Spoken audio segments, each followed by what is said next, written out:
untuk menjawab berbagai pertanyaan dari teman-teman wartawan yang disampaikan lewat WA dan juga mungkin untuk menanggapi berbagai pemberitaan yang berkembang 2 hari terakhir ini.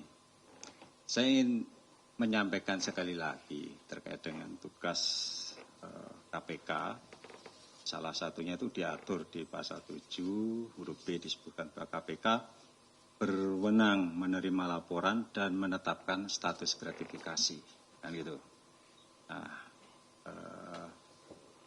kan di media berkembang bahwa ada anak seorang pejabat, terpecah Mas Kaisang diduga menerima gratifikasi berupa fasilitas private jet, kan begitu. Itulah pertanyaan oleh masyarakat itu. Terus statusnya bagaimana? Kan begitu. Terus apa yang bisa dilakukan oleh KPK? Kemarin saya sampaikan bahwa kita akan mengklarifikasi. Tentu untuk menetapkan status gratifikasi itu harus kita cari dulu kan, ya. Kita minta yang bersangkutan untuk menjelaskan, ya, menerangkan, ya, terkait dengan ya apa yang dia terima. Tapi kan berkembang juga pertanyaan, kan Saudara Kaisang bukan penyelenggara negara, Pak. Kan kemarin sudah saya sampaikan, patut diduga ada hubungannya dengan penyelenggara negara. Makanya kami akan klarifikasi. Teman-teman wartawan, apakah ada yang bertanya di lewat WA, apakah KPK itu hanya berwenang memeriksa gratifikasi kalau menyangkut penyelenggara negara? Saya sampaikan iya, ya kan gitu kan. Kenapa kami membutuhkan penjelasan dari Saudara Kaisang terkait hal ini? Karena kami menduga patut diduga itu ada kaitannya dengan penyelenggara negara. Kan kita tahu kan orang tua dari Saudara Kaisang seperti itu, kan gitu kan. Karena apa, teman-teman? Meskipun seseorang itu bukan penyelenggara negara, ya, tetapi kami menduga ada kaitannya dengan penyelenggara negara. Bingung nggak kan? Saya contohkan aja dengan kasus ini. Saya aja ya yang menjadi contoh kasus. Saya pimpinan KPK. Saya punya kewenangan memutuskan sesuatu. Taruhlah semua proses itu dilalui dengan benar. Ya. Ada pihak yang ingin mengucapkan terima kasih. Saya bilang, saya nggak bisa. Karena saya penyelenggara negara. Tapi minggu lalu anak saya baru menikah. Kalau mau kasih saja anak saya. Kan itu kan. Yang terima gratifikasi siapa? Anak saya kan yang menerima sesuatu. Tetapi kan faktor, karena saya selaku penyelenggara negara, maka saya pikir KPK juga bisa untuk melakukan klarifikasi seperti itu, ya. Itu tadi supaya satu sisi kalau KPK tidak melakukan klarifikasi, ini bisa menjadi modus untuk melakukan pencucian uang atau apapun bentuknya, ya, atau aset. Ya. Kalau kami mendapat informasi dari masyarakat seperti itu dan kami tidak mengklarifikasi, ya tidak benar juga, kan gitu kan. Bisa jadi kita tahu bahwa suap atau gratifikasi modusnya kan biasanya juga tidak diberikan langsung kepada penyelenggara negara. Dalam berbagai fakta persidangan pun terungkap bahwa penerimaan gratifikasi atau suap itu diatasnamakan orang lain, kan begitu. Jadi itu kan gratifikasi juga. Tapi pada intinya teman-teman, untuk mengetahui apakah fasilitas itu gratifikasi atau bukan, KPK perlu penjelasan, perlu keterangan dari yang bersangkutan. Itu intinya. Makanya kami perlu klarifikasi, kami perlu menjawab pertanyaan-pertanyaan yang timbul di tengah masyarakat terkait dengan fasilitas buat saudara Kaisang tadi itu, gitu. Sebetulnya ini semua masih dalam ranah pencegahan, kan begitu.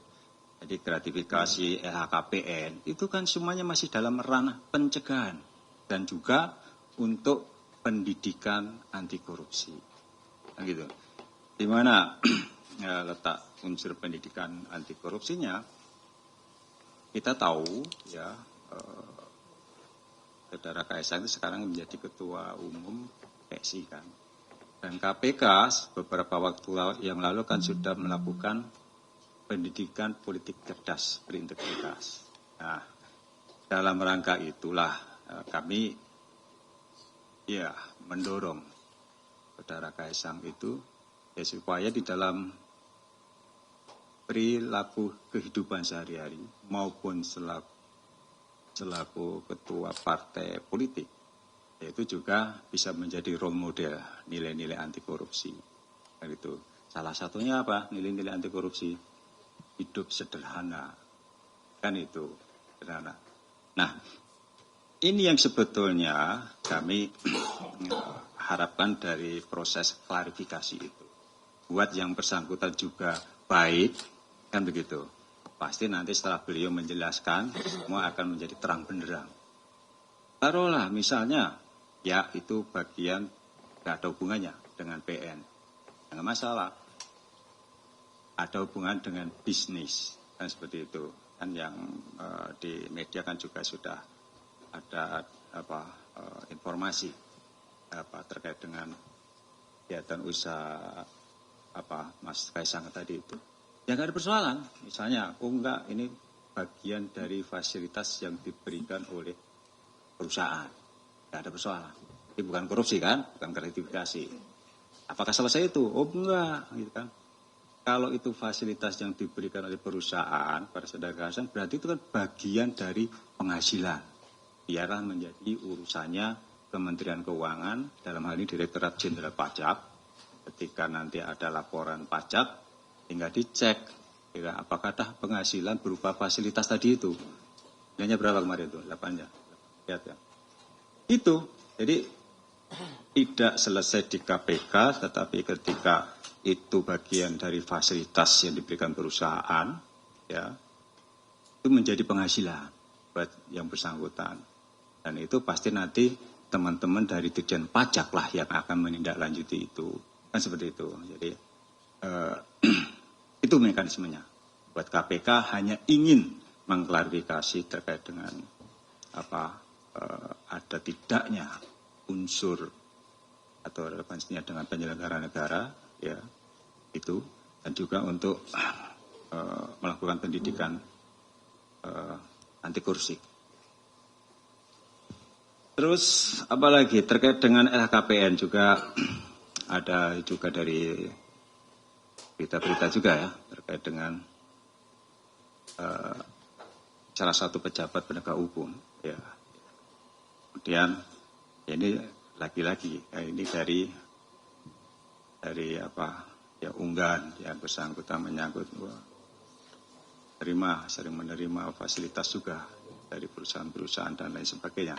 Nah, tentu terkait dengan LHKPN, ya bagi penyelenggara negara yang wajib lapor, kita berharap ya tertib lapor, yang kemudian juga ya mengisi data yang sebenarnya.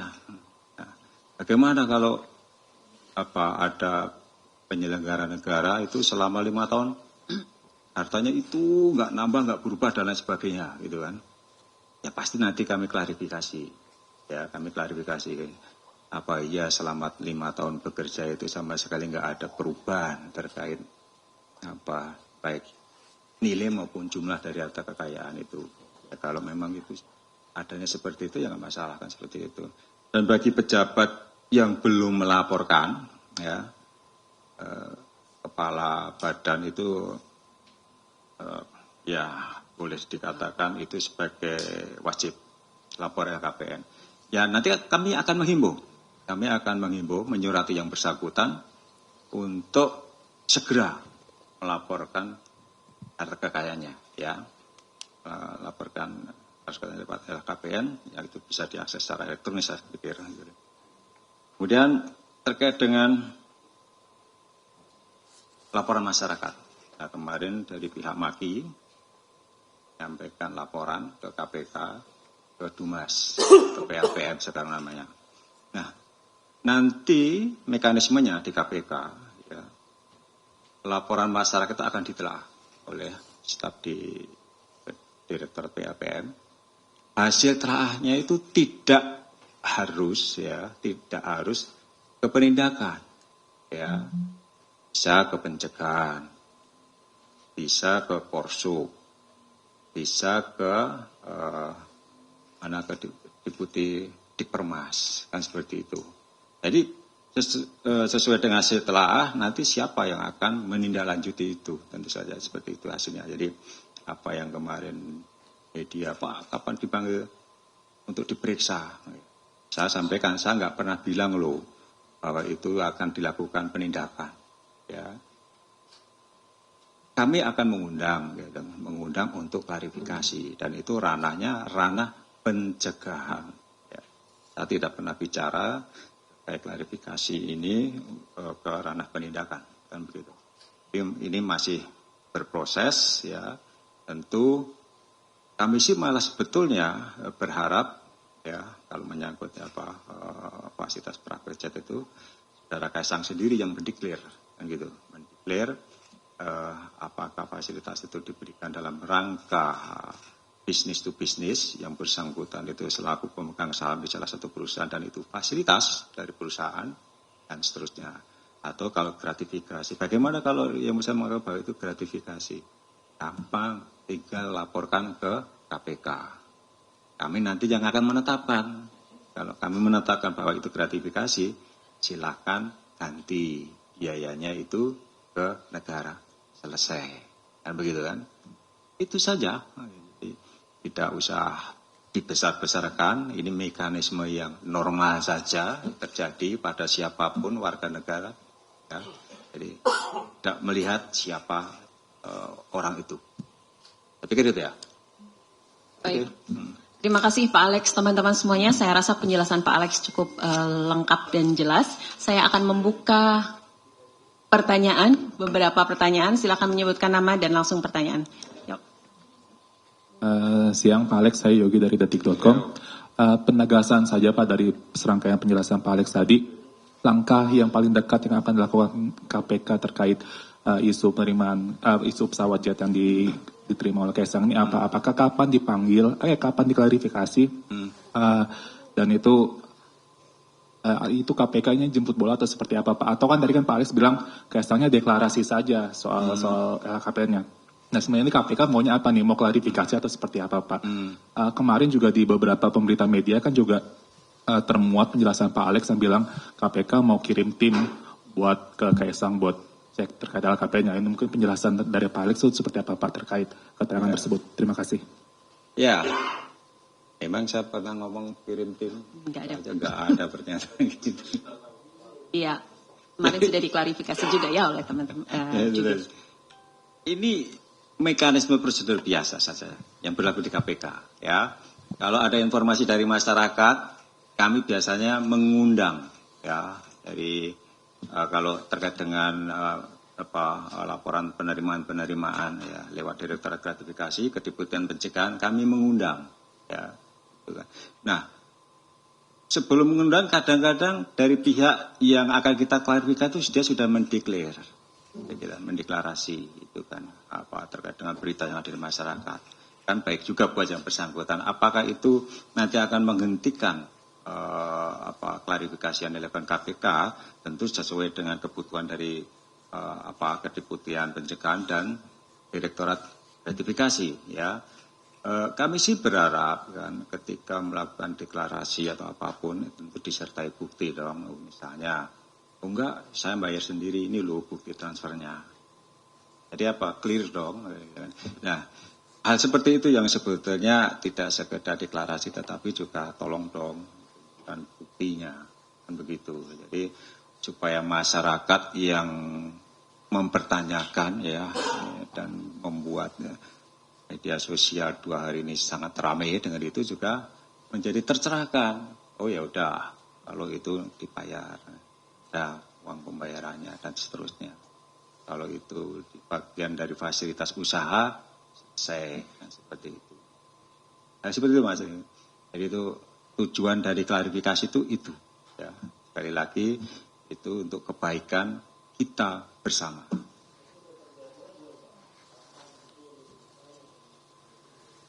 Suratnya sedang dikonsep, surat undangan.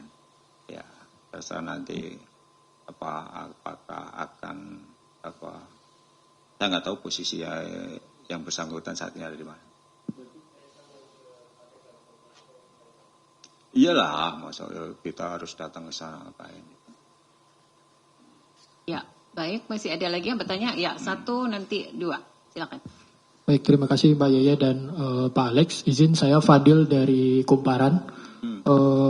Ya dari yang dijelaskan oleh Pak Alex tadi bahwa apakah ini bisa diartikan nggak Pak bahwasanya KPK ini sedang menelusuri bahwa apakah apabila Kaisang ini bukan anaknya Presiden Jokowi dan adiknya Gibran itu bisa tetap dapat fasilitas jet? Saya tidak berandai-andai. Ya. Nanti tinggal klarifikasi saja dari hasil klarifikasi. Sesuatu yang belum pasti apa yang harus saya sampaikan gitu kan.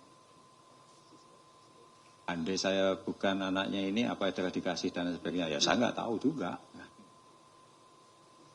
Oke, baik. 1 pertanyaan terakhir. Selamat siang Pak, saya Iwan dari CNN Indonesia TV. Pertanyaan saya Pak, ini yang nanti akan dimintai klarifikasi apakah hanya Kaisang saja atau kerabatnya yang merupakan penyelenggara negara? Karena seperti kita ketahui Kaisang itu kan ayahnya penyelenggara negara, kakaknya penyelenggara negara, kemudian iparnya juga penyelenggara negara, jadi banyak sekali penyelenggara negara. Kalau kita lihat tadi seperti yang Bapak contohkan, terkait misalnya Bapak menikahi anak Bapak menikah, kemudian ratifikasinya lewat pada prinsipnya gini aja Mas. Tentu yang kita klarifikasi, yang kami klarifikasi orang yang menerima. Kan begitu. Yang menerima itulah yang tahu dalam kaitan apa fasilitas itu atau barang itu atau uang itu diberikan. Kan begitu. Orang yang menerima. Mungkin katanya kakaknya belum tentu tahu. Saya nggak tahu apa-apa. Itu urusan masing-masing. Kan begitu. Nah, ada kemungkinan apa mungkin misalnya ada arahan dari kerabat begitu Pak. Sertifikasinya kasih aja ke anak saya seperti yang Bapak contohkan seperti itu Pak. Kenapa? Ya intinya kan begini, saya sampaikan tadi. Klarifikasi itu untuk menjawab pertanyaan tadi itu kan. Apakah itu ada kaitannya dengan penyelenggara negara itu? Kalau ada bagaimana Pak? Menurut pengakuan kan tentu dari hasil klarifikasi. Ya, kita kan masih dalam jangka waktu 1 sampai 30 hari kan. Ya laporkan dong. Kan begitu. Laporkan, nanti kami tetapkan. Kalau itu ada hubungannya dengan penyelenggara negara. Tetapi kembali lagi, kan kita belum tahu jawabannya dari yang bersangkutan. Kaitannya apa? Kan begitu. Kan bisa jadi, kan di media juga kan, Saudara Kaisang itu komisaris pemilik dari perusahaan ini itu kan. Dan juga ada kaitannya itu. Artinya itu kalau itu bagian dari fasilitas yang diberikan oleh perusahaan di mana Saudara Kaisang itu juga menjadi salah satu pemilik atau sebagai komisaris atau apapun di situ. Nah, ini kan legal berarti sah kan, B2B, bisnis to bisnis. Itu menjadi urusannya nanti teman-teman Ditjen Pajak dapat fasilitas yang kalau dinilai dengan uang, ya kemarin 8 miliar misalnya. Itu penghasilan tuh, ya kan, penghasilan buat Saudara Kaisang. Laporkanlah nanti ke pajak, biar teman-teman pajak nanti yang menghitung berapa besarnya pajak yang harus dibayar, kan begitu. Itu saja. Jadi nggak ada persoalan. Saya kira sudah jelas. Masih ada 1 lagi ya, terakhir ya. Terima kasih Pak. Saya Yayan dari Forum Keadilan. Paling penegasan aja sih Pak. Tadi Bapak menyebut suratnya lagi di konsep gitu Pak. Berarti apakah KPK dan Kaisang ini sama-sama saling tunggu apa gimana Pak untuk klarifikasi? Ini nggak ada saling tunggu gitu kan. Ya sudah, kan menjadi tugas dan kewenangan KPK, tadi sudah saya sebutkan ya, untuk menerima laporan dan menetapkan gratifikasi. Ya. Kami sudah menerima laporan itu dari masyarakat. Dari mana Pak? Ya, pemberitaan itu kan dari informasi dari masyarakat. Apalagi kemarin juga dari MAGI ya. Dari MAGI juga sudah menyampaikan. Kan kami harus menjawab ya pertanyaan masyarakat tadi itu. Jangan sampai juga apa yang fenomena yang terjadi di tengah masyarakat itu kita diam gitu. Ini kan menjadi seolah-olah ada pembiaran seperti itu. Nah, kami mencoba untuk proaktif menindaklanjuti ini dan sebetulnya kan gak hanya ini saja kan. Dulu informasi masyarakat terkait RAT Bapak Agus Pramono kan kita juga informasi itu dari masyarakat dan kami tindak lanjuti ya. Sekali lagi saya selalu sampaikan semua orang sama kedudukannya di depan hukum seperti itu supaya ada keadilan juga di sini.